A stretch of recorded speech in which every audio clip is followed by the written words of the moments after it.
Hey guys, welcome back to the channel. This is going to be a review on the 2018 Rolex GMT Master 2 Root Beer. And here we go with the box. This is the official Rolex box that it comes with.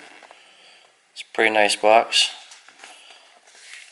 This over here is about as close as I can get to something that resembles root beer. Obviously it's not root beer, but you know, looks good enough. Try to do this one-handed. It's a little awkward, but I think I can do it.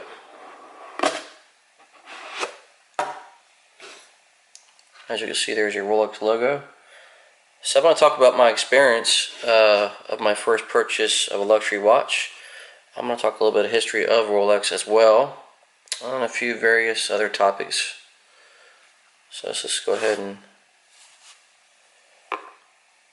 I don't know how people do this one-handed, so we're going to go ahead and bring this down and do an old-fashioned two-handed here. Sorry about that. There you go. There's the actual cover that comes on the watch, on the actual dial here. And this is the certification seal that Rolex gives you. Let's see if it'll focus or not.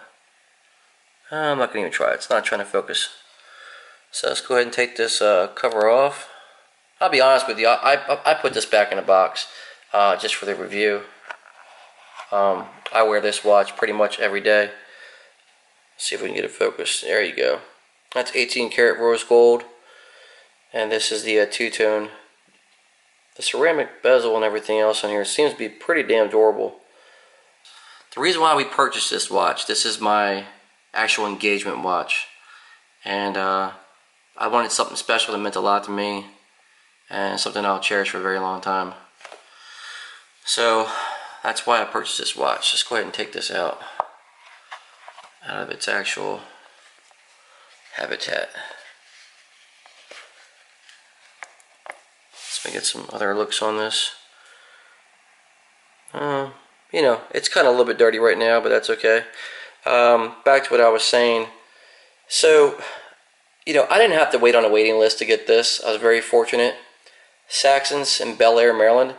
I walked in, had a good talk with a gentleman there named Keva, and we had a good talk about why I wanted this and what my intentions were, what it meant to me. I realized how hard it was to get this watch. I knew that there's been waiting lists in other places, but during a discussion, I mean, it was quite obvious. I'm not a collector. I'm not rich. I worked 2 jobs for 20 years, you know, to be where I'm at right now. And, you know, I'm not going to flip it. So I was very blessed to have the opportunity to pick up this watch.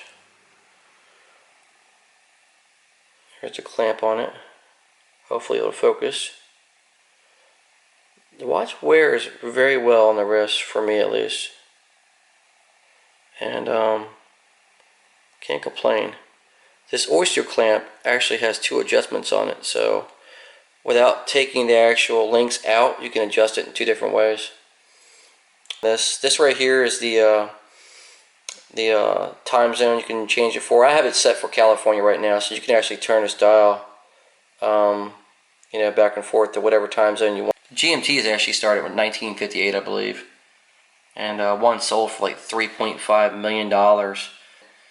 Of course, you got the Paul Newman Daytona that sold for I think roughly $17 million last year in 2017. That's, wow, what can you say about that? Paul Newman's a legend.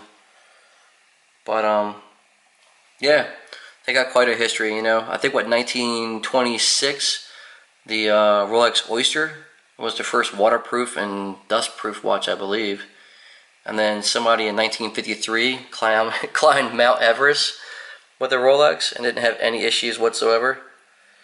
Oh God, what else did they do? I believe it was 1960. The U.S. Navy did a research sub and actually strapped a Rolex to the outside of it and went down to the one of the deepest trenches in the world. I think it was 35,000 feet. In 1960, and the Rolex survived, and then again in 2012 they did it again. So point is that these watches, They are one of the toughest watches in the world, and in my opinion, one of the beautifulest watches in the world. Nowadays, we take it for granted. We have an app on our iPhones that achieve these functions, but back then it was all done by hand. These are all handmade. It takes about a year to make one of these. Every single thing on this watch is handmade. It's unbelievable. Think about that, a year to make one watch, handmade. So, anyway, that's my review on it. If you guys have any questions, feel free to drop a line. Feel free to drop a comment, what have you. Alright, so that's it. If you like this video, like and subscribe. Thanks.